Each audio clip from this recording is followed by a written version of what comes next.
नमस्कार। प्रस्तुत है आज का चिंतन। क्या व्यक्ति, क्या समाज और क्या राष्ट्र सबकी प्रगति का भौतिक आधार अर्थ ही है। अर्थहीनता की दशा में इनमें से कोई भी भौतिक प्रगति अथवा उन्नति नहीं कर सकता। अर्थ के आधार पर ही मनुष्य की जीविका चलती है, जो कि जीवन गति की पूरक है। जब कोई व्यक्ति, समाज अथवा राष्ट्र अपनी आर्थिक समस्याओं में ही उलझा रहता है, तब वह संसार में होने वाली प्रगति का अनुसरण नहीं कर सकता, और जो प्रगतिहीन है वह किसी प्रकार की सुख शांति नहीं पा सकता। अर्थ पर ही मनुष्य के भौतिक एवं आत्मिक विकास का होना निर्भर है। अस्तु आज ही नहीं, संसार के प्रगतिशील राष्ट्र सदा से अपनी आर्थिक उन्नति की ओर समुचित ध्यान देते चले आ रहे हैं, आगे भी देते रहेंगे। आर्थिक उन्नति के अनेक साधन होते हैं। उत्पादन एवं व्यापार, व्यवसाय इसकी उन्नति के प्रमुख उपाय हैं, किंतु इसके साथ यह भी न भूल जाना चाहिए कि मितव्ययता एवं किफायतशारी भी आर्थिक उन्नति का महत्वपूर्ण साधन है। एक ओर संपत्ति अर्जित की जाए और दूसरी ओर उसके निकल जाने का भी मार्ग बना दिया जाएगा, तो वह फूटे पात्र में दूध दोहने के समान ही होगा। एक ओर से पैसा आएगा और दूसरी ओर से निकल जाएगा। अपने समाज में विवाह के नाम पर अपव्ययता का अभिशाप बुरी तरह फैला हुआ है, और पूरे के पूरा समाज इसकी चक्की में बुरी तरह पिसा जा रहा है।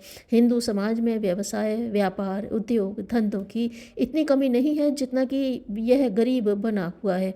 यदि इस समाज के पास कारोबार के साधन बहुत अधिक संख्या में नहीं है, तो इतने कम भी नहीं है कि जिसके कारण समाज नंगा भूखा दिखता है।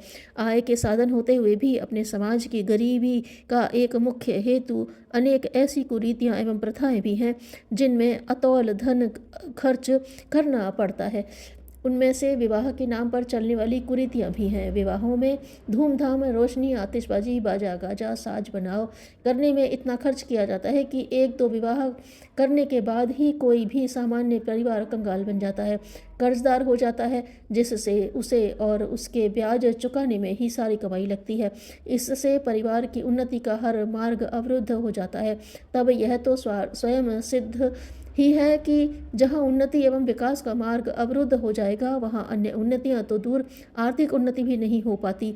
यों तो आजकल मध्यम श्रेणी के सामान्य परिवारों में भी एक विवाह में 4-5 लाख रुपए खर्च हो जाना सर्वथा संभव बात है। इस प्रकार यदि 8-10 वर्ष में 2-4 विवाह करने पड़े, तो उनमें 20-30 लाख रुपया निकल ही जाएगा। किसी सामान्य व्यापारी या नौकरी पेशा परिवार में इतनी जमा पूंजी में कम पड़ जाने की उसकी जड़ हिल जाना स्वाभाविक है, जिसका कुप्रभाव पारिवारिक सदस्यों के विकास एवं प्रगति पर अनिवार्य रूप से पड़ेगा ही।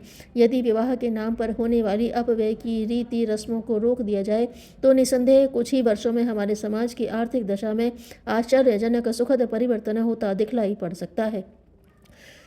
ऋषियों की मान्यता है कि अमरत्व की उत्तराधिकारी संतानें हैं।